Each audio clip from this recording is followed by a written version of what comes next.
Hello, Rama Puppodu.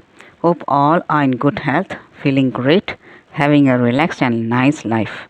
Now let's go to chapter 43, part 3. Ramdas takes care of the turban. In due time, the train slowed down at the Bangalore station and halted. Alighting, they made their way straight to Malleshwaram in the company of Bhavani Shankar Rao, who had come to the station to receive them. In Bangalore, Ramdas this time spent only a few days. Jonathan Pant gave the devoted household the delight of listening to his Arikatha performance. The day of departure having come, Jonathan Pant left for his district by an earlier train. At the time of bidding farewell to Ramdas, Jonathan Pant also wept when Ramdas reminded him, Ramji, what is this you are doing? What about your words to Maruti when he manifested similar feelings? Ramdas also started at the appointed time and it was night.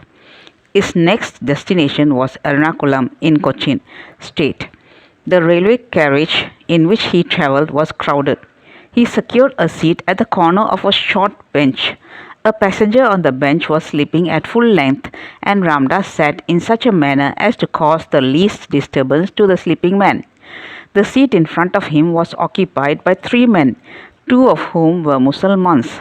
From their gilt turbans and the showy badges, they appeared to be sepoys of some eminent personage. A steady look at the oval brass plates on the red badges revealed the fact that they belonged to the Cochin state. Both the sepoys, as night advanced, began to doze on their seats. The elder of the two, fearing that his neat gilt turban might tumble down while nodding through sleep, placed it near Ramdas on a seat and commanded him in a gruff voice, Hey, take care of my turban. See that it does not fall down. Watch and guard it well. Ramdas signified by a hum that he would do as bidden. The sepoys now entered deep into the land of Nod, and Ramdas fell to watching the precious turban given to his charge.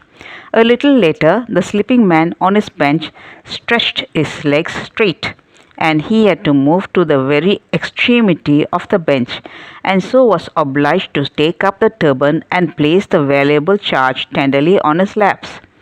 Still the passenger lengthened himself. Ramdas thought that he was not an ordinary human being, but an Indian rubber man, for he seemed to elongate himself to any extent. Ramdas now, seeing the floor below, the opposite seat vacant and free from luggage, slipped down to the place with the turban. Placing the turban near his head on a portion of his cloth, Ramdas took a reclining posture, since the low place did not permit of sitting upright. The train ran on unmindful of the fantastic positions assumed by the passengers huddled up within its compartments. Ramdas also dozed away. As the morning light was streaking in through the windows, he was startled by a soul-cracking, sharp and strange cry above him. It was the gruff voice of the sepoy, owner of the turban, who was heaping curses on the rogue who disappeared with his headgear.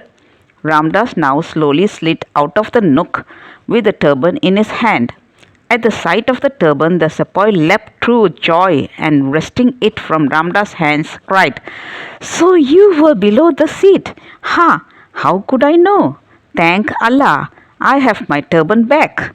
And he stroked his long grey beard with evident self-complaisance. Ramdas now came to Shonarur Junction, where he met Sanjeev Rao, in whose escort he caught the train going to Ernakulam and by midday reached the destination. That's all, folks. Let's see in the next chapter. Thank you. Bye bye. Rama Puppodu.